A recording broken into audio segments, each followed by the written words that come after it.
Praise the lord. నేటి దిన వాగ్దానం.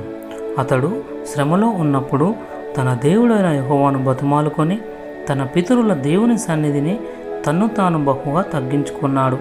2వ దినవృత్తాంతములు 33:12. యెహోవా మనుష్యతో మరియు అతని మనుషులతో మాట్లాడాడు, అయితే వారు పట్టించుకోలేదు. చివరికి దేవుడు అతని దృష్టిని ఆకర్షించాడు. బబులోనీయులు దండెత్తారు. అతని ముక్కులో కుక్కం వేసి మరియు అతని బబులోనుకు తీసుకువెళ్లారు. తర్వాత మనిషే చివరకు సరైనదే చేశాడు. అతడు తన దేవుడైన యెహోవా అనుగ్రహం పొంది తను తాను చాలా తగ్గించుకున్నాడు. దేవుడు అతని మాట విని రాజుగా పునరుద్ధరించాడు. మనిషే అన్యమత ఆచారాల స్థానంలో ఒక నిజమైన దేవుణ్ణి ఆరాధించాడు.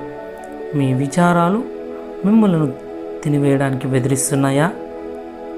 ఇది చాలా ఆలస్యం కాదు.